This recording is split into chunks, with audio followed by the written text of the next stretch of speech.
Hello, everybody. Welcome back. Up. It's Dota Pit G2 by G2A Season 4. In whatever way you want to, and that's how you do an introduction. 10 seconds remaining. Dropping it? Are you heading it? Are you? 5 seconds I don't know remaining. what. Reserve time. Sometimes, Toby, I don't know where to go with the things that you do or say. Neither do I'm I. like, I don't know where to go with this. Quick, get into the game, go! See, if the game's going on right there, I would be like, and so we have HellRaisers going into the Roshan pit right now. But I don't have a draft to work with, so I'm just like... Oh, you poor 10 thing, Cat. seconds You remaining. poor thing. This is what the people asked for, though. This is what they asked for. They wanted to see it 5 from the seconds first remaining. ban, the first pick.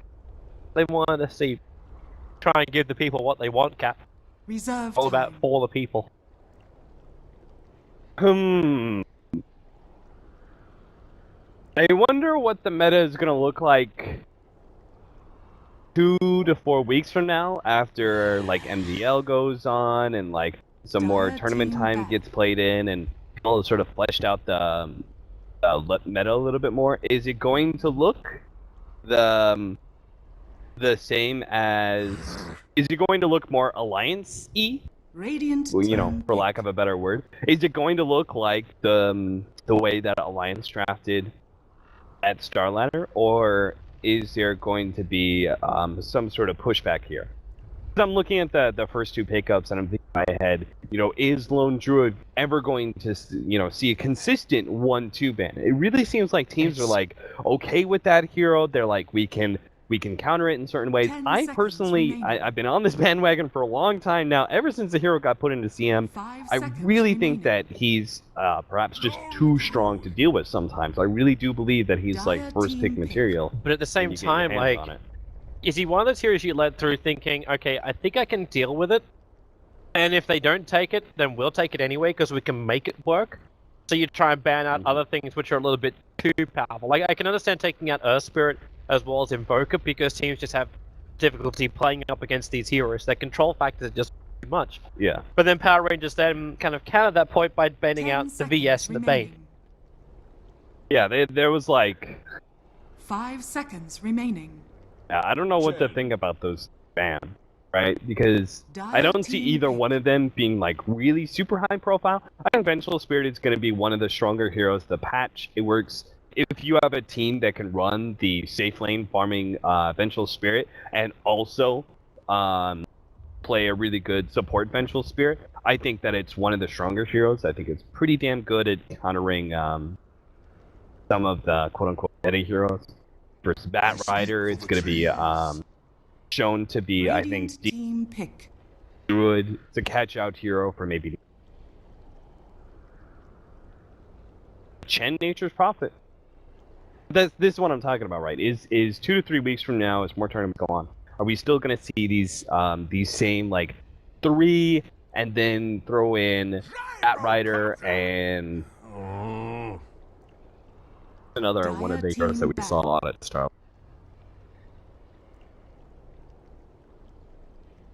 It's probably a support I'm missing. More enchantresses. That hero was disgusting. Anyway, 10 seconds You know, remaining. I would be fine the Enchantresses if people stuck to their 5 timing pushes. seconds remaining. I agree, that hero is absolutely disgusting when you hit around the 25-minute mark. And you're just pushing down building after building, and you're just Radiant spamming out team impetus back. after impetus. And then you give us something like Ether Lens as well. You're like, okay, what... it's a funny. What do you do? No, Dragonlance. It's a funny. Sorry, Dragonlance. Yeah, it's the funniest thing though. I was playing 5-stack with 10 seconds last night, remaining. and we're playing against an Enchantress. Dire team back. Strong. I'm playing off-lane Faceless Void. I'm getting pretty good farm, and I actually have to, after my Aghanims, go for Silver's Edge. Because what else am I gonna do against an Enchantress? You know, I'm like, all right, I'm giving Silver Edge. 10 And seconds Blitz is like, remaining. you may need to think about a BKB. And I was like, 5 seconds doesn't stop remaining. impetus shots anymore. He's like, it doesn't? He's like, nope, no, it doesn't. Enchantress will wreck your face no matter what kind of item you have. If she's got distance on you, you are screwed. But it hasn't become like one of those consistent pickups. That I think teams are perhaps just a little bit hesitant because it's things so very new in a way. And I think that it's also better in pub play than. I think that anytime you see those 4 enchantresses, that they need to be. There's only a couple of American teams that actually run it, and they run it as a laner. Yeah, it's typically seen as an offlane pickup. Sometimes you see dual offlanes, like the Enchantress Aban is probably one of the well-known combos. Destructive. 5 seconds remaining. The bans, I would say most of the usual suspects here. Witch Doctor is actually pretty damn good versus Lone Druid, but apparently HellRaisers don't want to pick that hero up, and they also ban away the Zeus.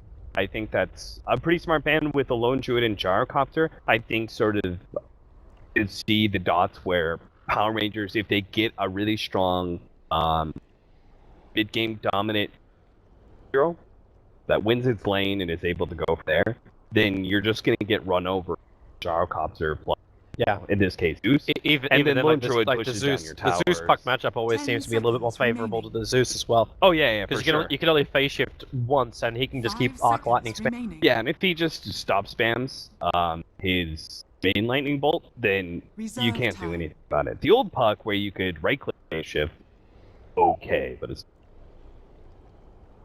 I feel like I'm looking at Alliance. yeah, I mean, It's like I know we brought them up a hell of a lot, but Yeah. they're influencing the meta so heavily right now. oh yeah, there's a reason to talk about Alliance so much because they look so dominant against EG, and it was mostly seen in the draft. Drafts felt really comfortable for Alliance. See, it's funny though, if you look back, like, because I didn't get to watch the games live. Unfortunately, my sleeping pattern was not there to allow me to watch it live. But I did go back and I checked out the 2 most important things. One was the game, and 2 was the Meepo girls dancing on the Starlighter stream. If you haven't seen that, it's brilliant. It's looped on It's amazing. 2 most important. Oh my god.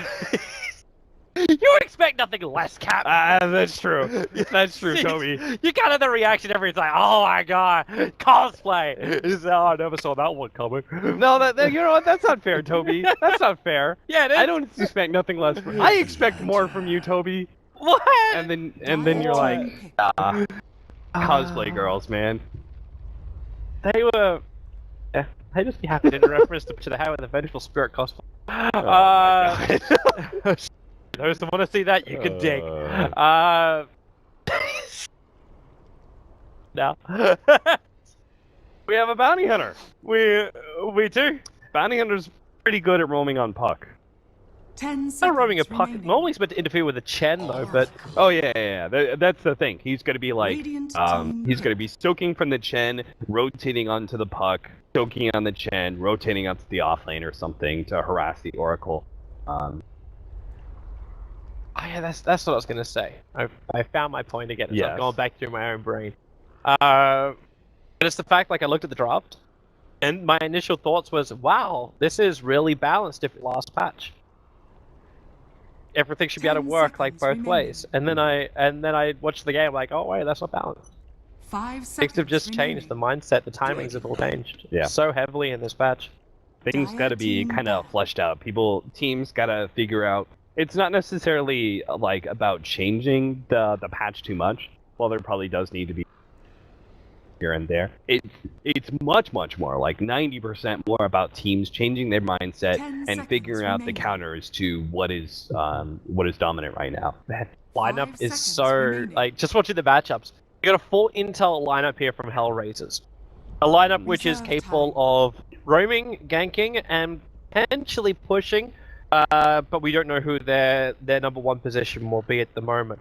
While the Power Rangers lineup could see this coming a little bit with the Chen and the Nature's Prophet, they get Lone Druid who can take the creep waves off. They got Bounty Hunter who can give them the Radiant information team beforehand back. and potentially set up for ganks on very weak heroes because they're all intel. And then Gyro and DK's counter push is quite strong, and they're also very difficult to gank. Because the puck can't Dire solo team kill a pick. DK, and if it does solo kill a DK, I'm gonna slap my head on this deck. You need a good physical damage dealer here. Sven was my go-to immediately. That's been banned out. Ursa, not lifestealer. Okay versus Lone Druid, but it's not good versus Gyrocopter Dragon Knight. But Ursa's okay. 10 seconds remaining.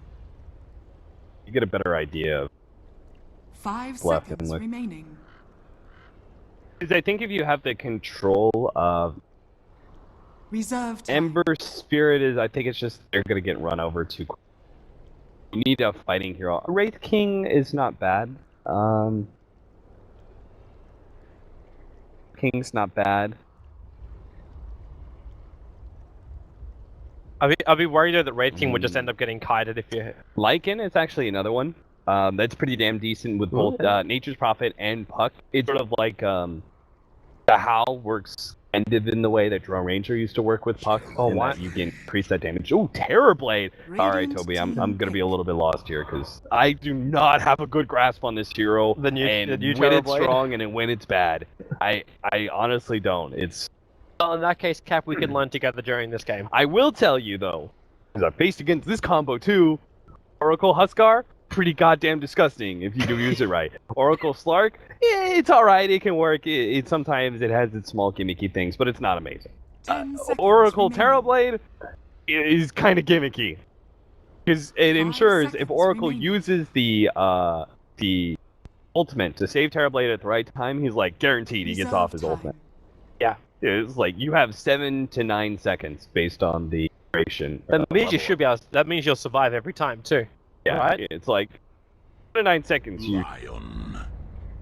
I'm not sure what the whole interaction is going to be from there. I think it's normal. Your HP would go up to be what it would be, but all the damage that's been inflicted up to that point is still going to hit you. So you just need enough life to survive the damage, which is delayed. That's it. Because I sent you a message last night about another interaction with that. It was Oh, it was with Maledict? yeah, Yeah, Malediction and Sunder. Yeah, it's about a Maledict is about like HP loss, not damage dealt. Yeah. So if you get like this massive heal, like say you've taken crap tons of damage, but all of a sudden Omni Knight with Refresher comes in and is like boom, double heal and pops an ultimate as well. Maledict's not going to do very much damage, no matter how much damage is actually dealt to you, because the loss of HP that you've been how much damage dealt to you. Prepare for battle. Just what's the difference between him and Oracle with that. 'Cause that's what my brain first went to. It's just like, oh well, he'll just survive, won't he? It's like, actually. So this is something that like Ake's been doing almost every single game, TPing out, throwing down a ward. Ward, the first time I saw Ake throw it down, I was like, The fuck? yeah, Bob was like, somebody was like, 1-4-3-7, I think, "Is that block?" And I was like, no way. I was like, no way. And Bob was like, yeah, it does. I was like, oh, man. The camp box is... That looks so wrong though. Like, Yeah. that looks wrong. Camp go, it goes some... What's your special markers you use? 30 Oh, wait, it's seconds. like- does the camp box actually reach the top hillside, like that little edge? Does the box actually reach the hillside? No, or is no, that no, just, that's just that where was the just bad drawing is going. That was just bad drawing. I am not a very artistic... I could not draw a straight line. I like how both teams do exactly the same thing though. Oh, rough stuff. Look at that. The counter wards already there preemptively. The battle The bright side, begins. Big Num will know where not to run. So it's gonna... I think I it's wonder like, why he threw it so far to the right. It's kind of interesting. Normally I would figure... That ward's gonna go bye-bye. Bignum still getting some harassment onto God. Part of the problem for a bounty hunter in tracking down a Chen is going to be the fact that, well, I guess not in this case because Chen can play off of both sides of... No. I would like to welcome to you the new courier. It's a Chen model, sponsored by HellRaisers, stopping bounty hunter from getting any kind of sniper. He brought a salve out to the puck. This is sad life of a... At this point, if you goddamn, like, you almost just want to like get the hell out. It's like, okay, if the bounty is chasing me, I move to a position where I can just disappear from the world, smoke up, and then just go for a gank. Because he's knocking me out of farm in the jungle. Like the bounty will just leech everything, and he only just fuels the fire of the bounty hunter. Yeah, because this camp is blocked, and he can't try and play off of both sides of the jungle now. Let's see how big. Get a little damage on it. What? Got him just throw down that ward in order to block that path? Holy cow, that was actually clutch. Sorry, I was looking the opposite direction. Did he do that or Bignum did that? I don't know. Who had the Ironwood branch? Actually. I want to get a look at that thing now. I'm sorry, people on the stream. Camera to us. Bounty hunter. Alright, so you've got a farming Terrorblade up on top. He's not keeping up with the Gyrocopter at the moment. There's been a little bit of weird creep pulling that's been coming out from the Lone Druid. Trying to be countered by the Oracle. And Shashlo on this off lane. This is where I'm interested to see if he does just go directly into the phase boots or if he feels like he needs to be a little bit tankier in this lane. Alright, I was wrong. You're Chen, wrong. Yeah, Chen did not make a clutch play. Bounty Hunter screwed himself up and blocked himself. Bottom lane Furion. There's no flag in it though. He's not dead. Can't dive underneath the tower. That's hilarious to me. So I did actually end up seeing it on the camera, did I? Because my eyes didn't No, register. I was looking back at the stream to figure out who had the Ironwood branch. The answer is Bounty Hunter. Okay. So, he blocked his own area of retreat and took like probably an extra 150 damage. Whoops. I wanted to praise the... It'd be an amazing play, but really, it was just crap. Shashlo, miss pulls. Does, however, have a triple stack there now. We still haven't had the first blood. And in fact, are they looking to try it? They're chasing after Cheshire Cat. Undershock's got a lot of damage here, but the body blocking from the bear is giving Cheshire Cat the space, but not enough. Undershock will claim the first blood, and Bignum, he also doesn't have Invis, so he'll also go down. A double kill to the Terrorblade. You have just fed the demon. Yeah, you can't play that far forward. If you know that Terrorblade has his Metamorphosis back up, you can't play forward unless you have your Savage Roar. That's one of the big things, is that defensive dual lanes and tri-lanes playing against an off-lane Lone Druid have to play around the Savage Roar timing. You go in, force out Savage Roar, and then go in again in the next 10 to 20 seconds and try and force that gank again. While that, pseudo escape mechanism that we were talking about. Bignum's going to be in a good place to get damage on Apo here. He's also got a Chen coming down on him, and with the silence, that bear's not going to get in range for a clap, or maybe he can't have the guess clap. The rune still does go the way of the puck, so he manages to burn through enough of the ball charges before the Breathe Fire connects. It's a level 3 Breathe Fire too, so it had kill potential, and are they going to do the little tricky? Drop the orb. Here I am. Heal, heal, heal. Right back in. Glossy. And it immediately undoes everything. And it set the Dragonite up for success, because as soon as the Dragonite gets level 6 and has mana, if Apo's that low, it's like guaranteed kill. There's also more and more space as well. Shashlo's running out of space. He's just going to TP out and hope he survives. He will. It's the fact the Bounty Hunter also, because he died in the top lane. Obviously to the Terrorblade, and then fails to do this. The Chen instantly walked to the jungle after that kill in the top lane. Like goddamn, he just like legged it for a camp. As much farm as he could. Again, then the Bounty Hunter takes a lot of damage. He instantly went into the jungle to farm up. An article of faith.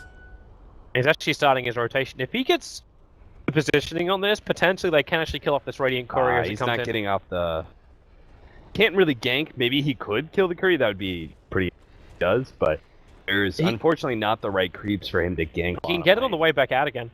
Maybe. Like, it's already taken a little bit of damage on the wave, and that's got Cheshire Cat's boots in it, so yeah, it's going to fly directly over the top of him. One more attack, and he'll get it. Has been killed. So goddamn just lost his boots. Sorry, not goddamn. Cheshire Cat. That's okay. I mean, honestly, a Spirit Blade, like the lone druid's doing nothing farming with Iron Talon anyway, so not that big of a loss for Power Rangers. But HellRaisers are taking good control of the map. Chen, I think, got him identified pretty well what to do against the bounty hunter that's harassing him. He tried to back and forth, opened up that camp on the right hand side. I think was need to bounce back and forth between. Can they actually force it underneath this tower? Like, if J4 comes up like this, cooldown's already going to go to work on the side, but it's chasing up to Sharsho, but the problem's over on the left. It's Chen being engaged up, he has enough nuke damage that he kills off the lion before his own death. Meanwhile, on the bottom lane, they actually get revenge kills, so Gyrocopter, as well as the lion, will end up going down with a nice rotation in from the Oracle. Kingdom was looking for an opportunity on that Nature's Prophet, but Charshlo playing defensive again, backing himself out. And Gyro just playing too far forward.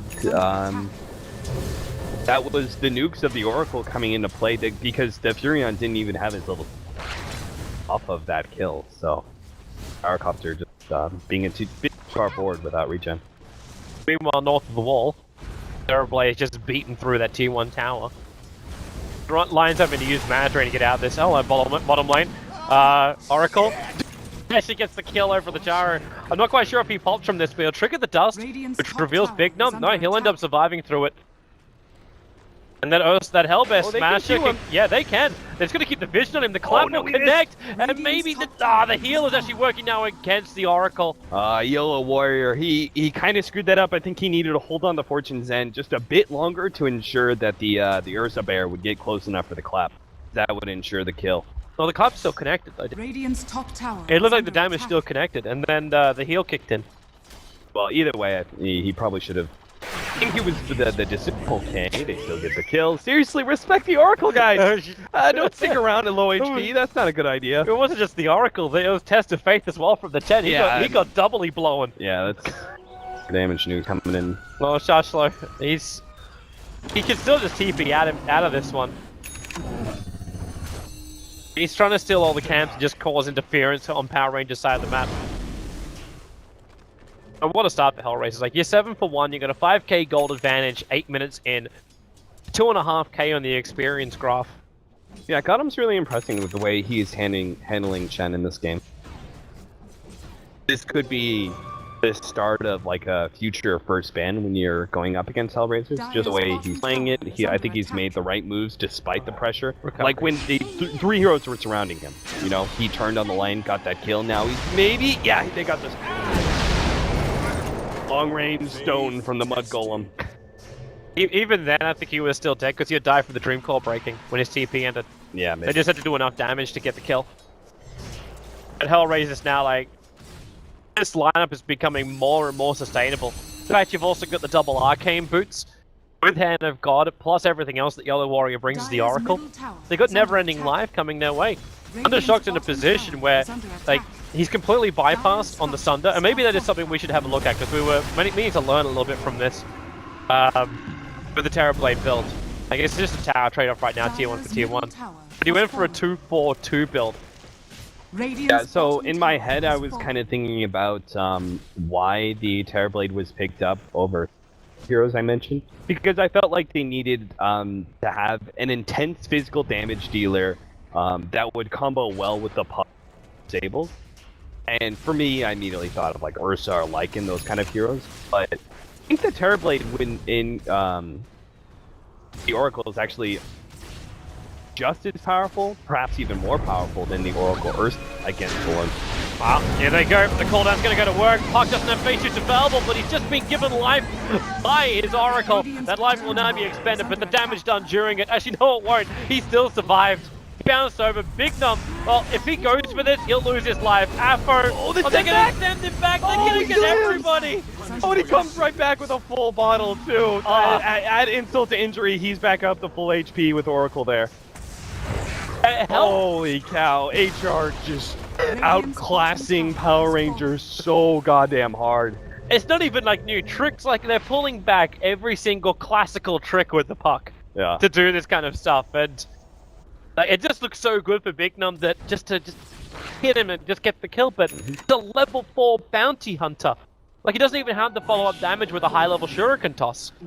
I know we, like, really keep hitting on the Oracle, but I'm gonna bring him up once again, guys! This is why Oracle's a really good counter to the Gyrocopter. The reason we're talking about it so much is because he is a new hero, and I think that everybody is still kind of learning what he brings to the table. And one of the big things is Oracle is a direct counter to Gyrocopter in many ways, because Gyrocopter brings so much magic damage in the first 25 minutes of the game. That's his biggest strength. That's why he takes over the game. That's why he was so popular in previous metas, because he was one of the few one positions that could just like get aggressive at 10 minutes and never really stop, because he was able to fight so early. But Oracle counters that, just with Fate's Edict being able to prevent all that magic damage coming in. And obviously, Gyrocopter is going to be looking to only focus down one hero with that magic damage. So, Oracle just puts a stopper in that, prevents the Gyrocopter from getting aggressive as he wants to, and plus that you add the fact that Gyrocopter is, well, here they go. I've been waiting for this for the last minute. It was underneath the tier 1 tower, now Terrorblade just sent straight back out of the fight. Goddamn, he is fairly injured, but Shashlo with the sprout keeps the bear away. He goes through with the Iron Talon. Finally, Lion's going to end something. And he does it with a finger of death. As, I don't know if that courier really planned to come in that far. Afo's attack, I don't want to follow the action or follow the courier kill. The courier dies. Okay, yeah, we followed both. As, goddamn starts Luki down to the Gyrocopter. They don't have enough damage anymore to kill him off as he gets back underneath his own tier 1 tower. But the bounty hunter kept the pressure on. Now Cheshire Cat's a little bit too deep. He has a reset of Varble on the bear, but with that jaunt forward, actually he's not going to jaunt forward, not with General TPing in. Afo decide not to overcommit. They only lost one hero, which was the Oracle, and it committed something as nuking as the finger of death. You still take out the tier 2 tower. This Terrorblade's got so much. He's got 7.7k net worth.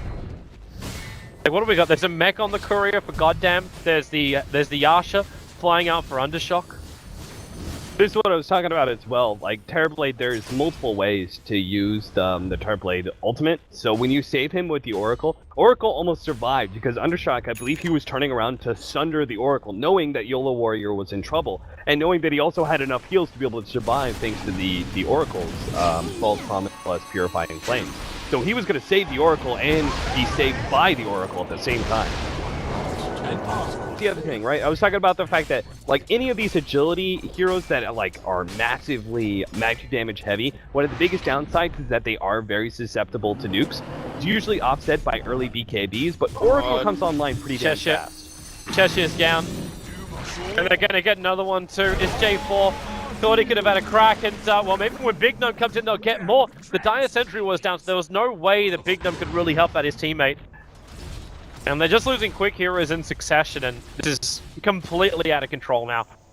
Terrorblade is beyond huge at this point of the game. Chen's keeping everyone alive. General has no presence. Like, he's still trying to get a Blink Dagger onto this Dragon Knight, which I assume is his idea. Because they don't have any initiation. Like, they can't rely on the Lion. This Lion's never going to get a Blink Dagger. Or if he does, he's just going to pop the second he jumps in. Tower has fallen. He'll either get the Blink Dagger now, he'll get the Shadow Blade and like 300 gold, or no, more than that. Either Blink Dagger, Shadow Blade, or he goes BKB. Honestly, I don't think that is a good choice item. It would have been like a really fast Shadow Blade against Puck in an even game is actually really effective for Dragon Knight, but this Puck's already too big. It's just the fact that HellRaisers are really grouped up that you're not going to have kind of... Because when you have Shadowblade or Blink Dagger on Dragon Knight, biggest advantage is that single target stun that's so long duration. So he moves around the map, he's able to set up like really great pickups, especially on the squishier, more mobile heroes like Puck or the supports who are really down. But unfortunately, this is going to be HellRaisers staying grouped up for the most part. Maybe getting a pick off like on Big Gnome. No. Maybe the other way around. Darshlight came up by himself while the rest of them were going for Roshan. You could say space created. Greedy. Because now Power Rangers are definitely not looking at Roshan. Roshan has fallen. But you still, yeah. It'll also mean Manta coming in. I don't know. Is Manta really... I don't think Manta's the pickup, to be honest. It'll break you free even tank without having to have something like a BKB. That's true, but I think the AoE of the gyrocopter mixed with the fact that you don't have a whole lot of HP yet, I would almost rather see him build like Yasha, and because his farm is going so well, go straight for the Scotty. But I'm sure it's also the illusion play. Because like the Lion's been removing a couple of his illusions, so when he goes into Metamorphosis, normally you want to have like a huge, big army just attacking in. Hello J4. Goodbye J4. Can they pick up the bear as well? Like Jessica's TPing out, but at least they can take the bear with him. There's a resummon in 6 seconds. They're just gonna keep the damage on it. Oh no, 1 second. Warrior. No. There was enough time for Cheshire Cat to get it back out again. He queued the wrong unit. Queues the bear, I think. We're on a Treant instead. Golf on recovery. He doesn't have his BKB yet, so he's dead. This opens up the base now. 40 seconds without a gyrocopter. Maybe going? With Undershock having that Manta coming in, he could just throw illusion since the gyrocopter's down. They won't have a real easy way to clean this up immediately, so get some pretty decent damage with the Metamorphosis to... Fuck, really, there's no fear. Half-art. Gonna AWP, doesn't phase shift combo with it. The Bounty Hunter will get the pick off, they had the extra help there to get the stun in. But on top lane, now you see that push coming in. The Metamorphosis is already gonna go to work. He's gonna create as many copies of himself as possible. As he waits out for the right timing on the Mana Star. They've almost picked off tier 3 towers, they just Hadouken it through the creeps. Over towards the Bounty Hunter on the side. And right now the Lone Druid, all he can help do is bring down that Chen army. The Trags are doing some good work, and then Oracle, he can't stay alive long enough, but the Million Rax has already gone down. We're 17 minutes in, you just claim a Rax. Remember that Sunder is also available here from the Terrorblade, which you will use over on the Lion. Giving himself a little bit more alive as Shashlo, trying to outrun the bear for the moment. With the phase boots and the drum charge, you might be capable of doing it. The Dragon Tail Stun over on the Terrorblade, that's going to be the bigger kill. Actually switching his treads up. The Aegis Immortal will now trigger as Shashlo dies over on the side, but they're beating him more help. And it's going to be Afro back to the fight, joining Undershock, the line to fall, and then a double Dream Call, catching out the Bounty Hunter as well as the Dragon Knight. The Dragon Knight TP's back safely. The Bounty Hunter will not be so lucky though. Great recovery from HellRaisers there. That was actually a pretty disastrous fight in a way, because they were so far ahead and they were about to lose so many hero kills. It's like they gave a little bit too much to Power Rangers if they lost Undershock there, but travels in, and then the Furon coming back in to provide that extra support. They played that pretty damn well. Cavalry's going to try this again. Call down onto the creep wave. They get the Dragon Tail Stun over on the Oracle, but the blink forward from Afro follows up with the silence. They're going to go for the long range hit on the DK. But he can't be controlled enough. Cavalry's just getting nuked and forced back a little bit, but right now HellRaisers, they don't need to get involved in these fights. Just back up. You just took out a top Rax in under 20 minutes. I like how they're also dispelling track with Fortune then. Yep, I mean, it's a fairly spammable nuke once you haven't maxed out 6 seconds. So you can just throw it around on your allies when you've got this much farm. It really feels like Ice Rock just hates Bounty Hunter. Like, you got a Baden as well as Oracle in the game now, like, in the meta at least. And, like, the Bounty Hunter can't keep a track on to save his life. Yeah, well, I don't know if you could say Ice Frog hates him, Toby, because that hero is still a hero. Yeah. Despite those things happening, so I think it just goes to show how powerful that bounty was for so long. They're going to loop around. You still got a Hand of God available. Undershock being protected by YOLO Warrior. He starts the Fortune's End, keeping the Dragon Knight out of the fight and wasting that time on his Dragon form. And then the Dream Call recovery also not in the great position. There's no BKB on him. Chen got to get the Hand of God off. Able to do so as well as the mech charge. He can't stay alive long enough, however. Afo inside the Radiant base. No friends in there with him. In fact, they're still trying to battle on the front lines up against bears as well as dragons. They get that Fortune's End lockdown over on the General. They need a little bit more damage, however, and they managed to get it. The Oracle spamming out so many Fortune's End. Now the Finger of Death finally is able to get a kill. It's going to be over on the puck as recovery turns on the flag cannon, but then Thunder removes almost all of his life. He has to instantly retreat, allowing Undershock to bring down that bottom tier 3 tower. They put the bear back onto the front lines. They may all be tracked up for the moment, but Oracle, well, he gets revenge onto that line for his fallen comrade. Pulled down They're losing a little bit of life on the creep wave as well as the heroes, and have that healing power of the Chen. But when you've got an Oracle, what more do you need? Like you lose your Nature's Prophet, and he did buy back previously, so they're not gonna play at this. Let's just get the hell out. And now they actually use the quick to body block. They're still gonna pick up YOLO Warrior here.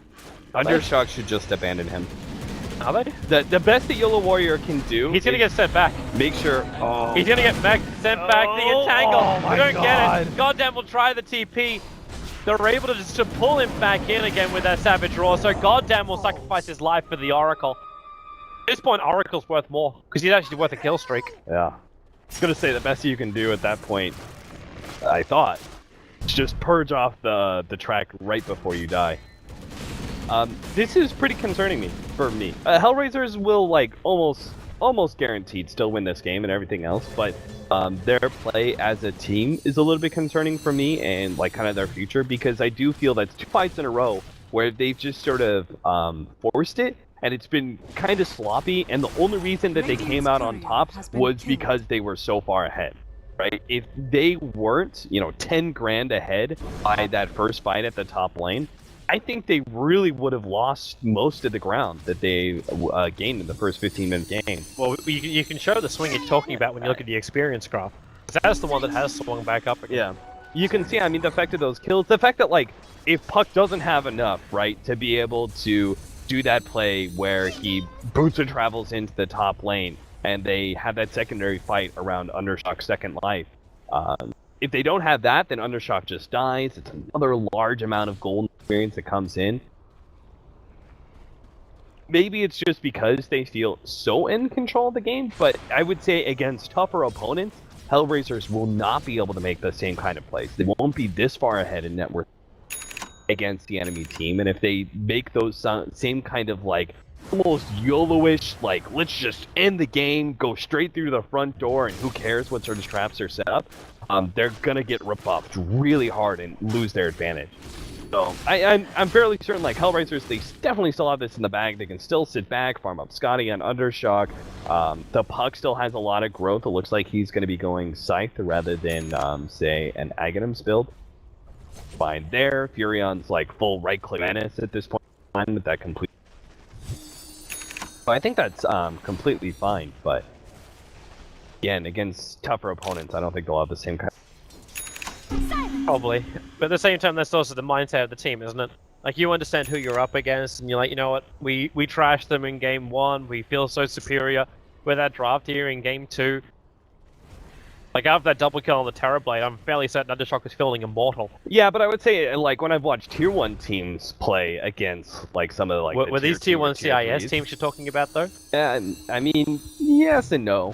I would say, like, if I were to watch VP play, I think VP, while they definitely struggled at, going high ground, that's just struggle with, they would still play it, I think, pretty controlled and disciplined than I'm seeing.